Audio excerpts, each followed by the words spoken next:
Welcome back. You're watching SA Today here on SABC News. Thanks for being with us. Will they or won't they be scrapped? Gautengers are still waiting for word on whether controversial e-tolls will be scrapped. The Ministry of Transport says there is no decision yet on the future of the e-toll system in Gauteng. This comes after Gauteng Transport MEC Jacob Mamabolo said on SAfm this morning that a decision has been taken to scrap the provincial e-toll system. Let's listen into what he had to say this morning. And then I've got to ask you about e-tolls, MEC. The Transport Minister said this week an announcement is imminent. That was 2 days ago. How do you define imminent? When do you expect an announcement on e-tolls? Well, Steve, we expect it as, it's an announcement that should have been made, so you can understand where we are. Is that we are already in our state of mind, and just in terms of our legitimate expectations, already living in the post-e-toll period. We are already, believe that any announcement is imminent, but to us it's as good as because even the ministers in what they've said, they talked about good news. So imminent good news to us already means we look into a completely new e-toll dispensation, and we're just waiting for that to be formalized. But where we are, there's not turning back on the e-toll. The e-toll are a thing of the past, and we're just waiting for that to be formalized and to be confirmed. So they're being scrapped? They've been scrapped. The people of Gauteng should not be burdened with paying for national roads that serves all of us, that serve neighboring states, that serve the whole economy of our country. And as I say, neighboring states, that is unfair to leave it to the people of Gauteng. All of us must pay. All of us must carry the burden. It must be fair. It must be equitable.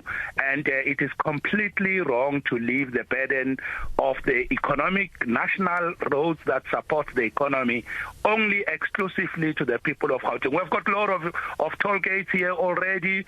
On that, you add Plaza Gate. You've got the Plaza gates as well, toll gates. So that makes the cost of living in this province unreasonably too high.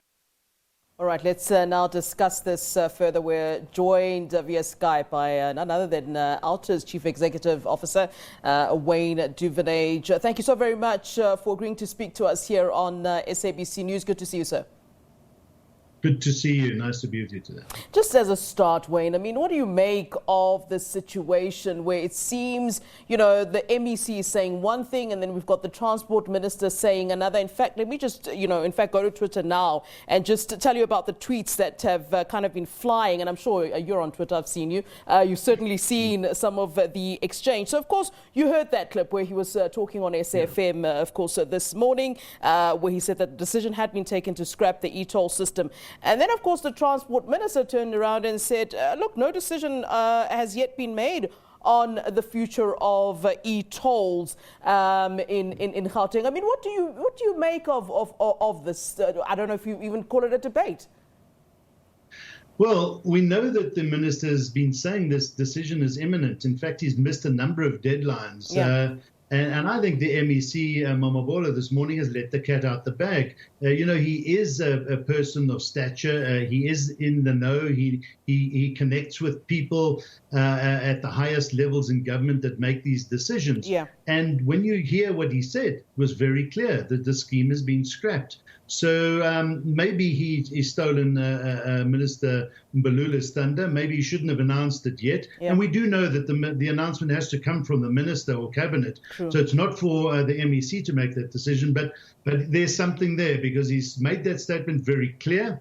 I don't think he would have said that if he didn't know. And we believe he's let the cat out the bag.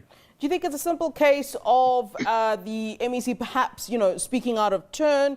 or what other people are even looking at it as possible electioneering on the side of, the MEC, where, of course, we're going into these elections this year. And one wonders if it was a case of let's give this as what we're saying, of course, as a means of attracting some sort of vote so that people think that we're scrapping the system. And maybe it's not actually true. And as the Minister of Transport said, that there's actually no word. Do you think it's a simple case of him speaking out of turn, or could there actually be something a little bit more sinister, if one can put it that way, that there was something else in which the MEC was actually talking about?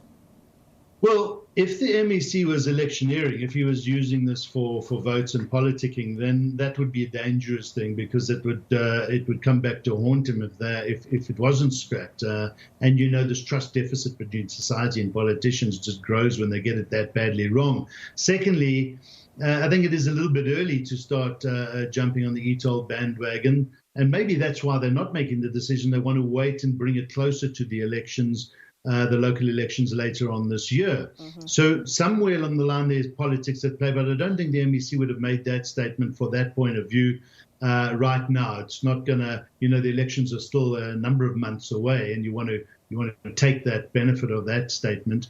And we believe they're going to, obviously. I mean, the Gauteng ANC are going to claim this is a victory for them, yet the public aren't fools. They will know that it's the public that brought this scheme to its knees, not the ANC in Gauteng, who, by the way, were for the scheme under Nomvula Mokonyani's days and only realized after David Makura came into power that it was costing them heavily in the election process. Yeah, and actually talking about costs, I know you're talking about it from election perspective, but I want to talk about it on an e-toll perspective. One of the issues that have been raised as I've been looking at the conversation on social media today is the issue of the cost. I mean, OUTA has been quite vocal on the e-tolls saga, if one can put it that way, and one needs to also take into account the fact that all of these structures, I mean, we're just showing now some visuals as you were talking, the cameras, all of this, it costs a lot of money. And I mean, if it is to be scrapped, what then, because one of the things that government could be saying is, look, we've invested in this thing. I mean, there's offices, as we've seen, e-toll offices, as we've seen, and one wonders, with all that money, is it simply a case of it gets flushed down the loo, basically? Well, not necessarily. They can put it to use, but the counter-argument to that is, even if they couldn't, you just don't continue to throw good money after bad. If the scheme has failed and the cameras and the gantries are not achieving any objective, and it isn't, because it's costing them now more than what they're getting in just to manage the collection process. But we believe those gantries can be put to good use. They can be used for policing, for videoing and looking for stolen vehicles. It could be used for average distance or speed over distance, monitoring traffic fines. And then we believe that whole e-toll or what you call the transaction clearinghouse system that they've built can be used for instance, once tolls are gone, or the e-toll element is gone, the non-e-toll gantries that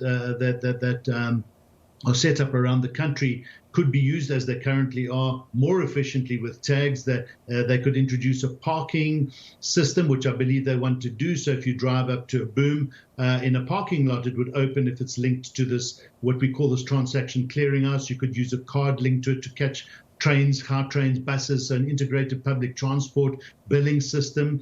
And we believe that is in the cards and in the plan anyway, and that's very good. Let's put this technology that we, society, has had to cough up the money for, to good use if there are alternative uses. But to keep the system going just because we bought this infrastructure, by the way, that infrastructure was minor in the greater scheme of the road upgrade, which we did need, and we know we have to pay for that. Just in closing, I mean, I think it's safe at this point to say, having spoken continuously on the issue of e-tolls, it is safe to say at this point that it completely failed, and that Gautengers basically said no, we're not going to pay for these e-tolls. I think it is relatively safe to put it that way. Correct? Absolutely. 85% around about there. Non-compliance, it never achieved more than 40%. It needed 95% compliance. Society has stood their ground on a very irrational and unworkable, expensive cumbersome system that was never going to work. They denied and defied the threats of not having the vehicles licensed, the licenses taken away, blacklisting, criminal records, all of that. None of that has come to fruition. We've tested that, and they've capitulated on it. So society has won this battle against government when it comes to irrational laws. All right. Wayne Duvenage, thank you as always for agreeing to speak to us here on SABC News. We appreciate your time, sir. Thank you. All right, that is the Chief Executive Officer of OUTA, Wayne Duvenage, on the issue of e-tolls. And I'm sure you'd see the debate that is continuing today. And just a reminder of what was then tweeted later on after that clip that we just played from SAfm this morning. There was a later follow-up tweet by the MEC himself later on in that morning saying, I've noted the misleading tweet from SAfm News quoting my interview. All we are saying as Gauteng is that the national government will make an announcement on e-tolls, and we are positive it will be favorable to our position, which is public knowledge. So that's the next part of that clip that we played for you during the interview with Wayne Duvenage.